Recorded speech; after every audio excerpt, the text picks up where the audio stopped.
Now, the Community Newsroom. Good evening, I'm Staff Sergeant Michelle Clower. Welcome to the Community Newsroom. School lets out tomorrow, and while that's good news for the children, it means something else for adults. Staff Sergeant Tom Swanson has more. The Soesterberg Elementary School was in session today, with classes going on inside and other children playing outside. But tomorrow at 11 o'clock, students will board the buses for the last time this school year. The school, as well as the playground, will be vacant, which means children will be in other areas. Well, now you're going to have a lot of kids that'll probably be out on the streets by the time you even leave to go to work. And then you're going to go home maybe on your lunch hour or after work, and you're going to have a group of children who are going to be playing in your V, on the streets, busying themselves on and off of the playground.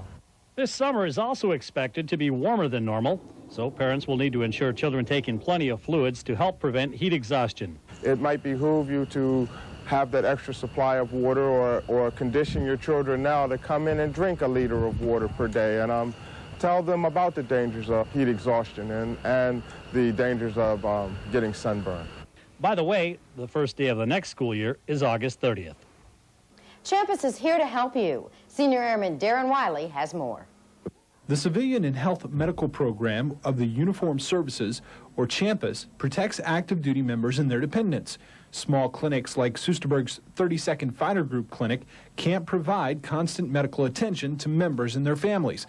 This is where local hospitals step up to provide services that are not provided on base. The Lichtenberg Hospital in Amersfoort is one of these hospitals. The Lichtenberg can take care of emergency situations on weekends and off-duty hours. Champus covers part of the cost for inpatient and outpatient care when family members use one of these facilities. The active duty members or the spouses don't have to pay any premium. You're only using the program and you're paying, it's cost sharing when you're using the program. If you're seen by a physician or if you go for an x-ray or for lab work or medication, that's cost shared by the Champus. The key is that you share the bill. When you visit a hospital, Champus pays 80% of the charges after the deductible. For E5 and above, you pay a $150 deductible plus 20% of the total bill. Champus pays the 80% of the bill over that deductible. The deductible is paid out once a year only if you use a civilian doctor or a hospital. Remember that you only pay for Champus if you use outside health care. Also, the person being treated must be enrolled in the Defense Enrollment Eligibility Reporting System, or DEERS. The Military Personnel Office can enroll your family member into the DEERS system. Tomorrow, I'll tell you what happens if you use inpatient facilities at one of these civilian hospitals. Stay with us. We've got a new weekly feature coming up as well as sports. But first, let's take a look at the weather. We'll continue to have fair skies tonight along with warm temperatures. Our overnight low will be 60 degrees. Tomorrow morning we'll see light mist and haze once again, giving way to sunny skies during the morning hours. Clouds will increase during the day with a chance of rain or thunderstorms in the late afternoon or early evening.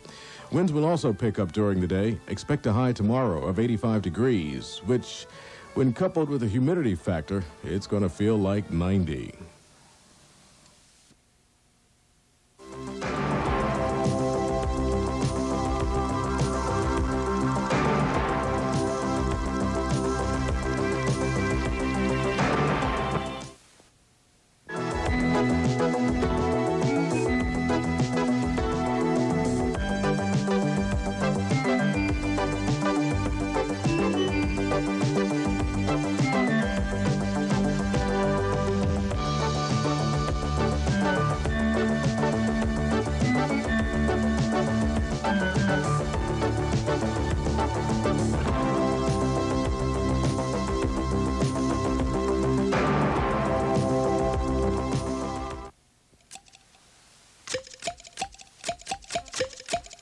Wolfhounds at work. Tom starts out our feature with the spotlight on the weather flight. Captain Bob Conant and First Lieutenant Kirk Gwynn are the 32nd Operational Support Squadron's weather flight. The two are primarily responsible for providing flying mission briefs to pilots. Now, you might expect to find more people working at the weather unit, and normally you would. The reason we can handle it in this office with just two of us is because, like I say, we do work with the Dutch guys. They have 2, 3, 4 forecasters at times there. Obviously, they rotate in and out, and they also have several observers down in the tower, so they actually do all the footwork as far as weather forecasting and observing goes.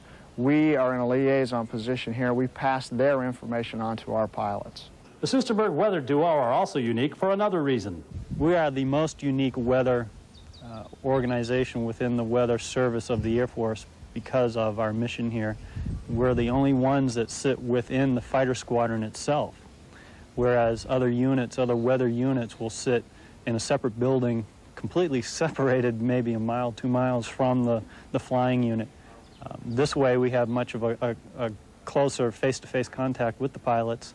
Not only do they supply pilots with vital information, they also hit the airwaves several times a day, passing on the latest weather information to the Eagle FM listening audience. And the day before, and the day before. But it's better. It keeps getting better each day here. And so yesterday, what did we do? Maxed out at about 79 degrees here, vocal maxed out at about... Though their jobs keep them busy and the hours can be long at times, both men agree Soesterberg is a good assignment and both enjoy doing what they do. A shortened schedule only gave us 2 games on the diamond last night. Darren has those scores and also who's hitting tonight. Out on the diamond last night, there should have been 6 teams and 4 games, but one team was unable to make it, so only 2 games were played. You figure that one out, and while you're thinking, I'll throw the scores out. The scores for the first game: logistics maintenance flight rolled over COM 14-8. The security police locked down the clinic with the score 5-1. Tonight's action heats up with the intramural and extramural action. In the National League, it's MWRS against Headquarters. Then Rotterdam takes on Propulsion. After that, Rotterdam comes to the plate against Trans. In the extramural league, the Falcons step up against Supply, Vocal against the Independent Women, and then Vocal again against MWRS. We'll have those scores for you tomorrow night. That's it. That's all. I'm Senior Airman Darren Wiley, AFN Sports. And that does it for tonight's Community Newsroom. Make sure you stick with us tomorrow night. We'll be coming to you from Gills Rhine Air Base. On behalf of all of us here at TV 18, have a nice evening.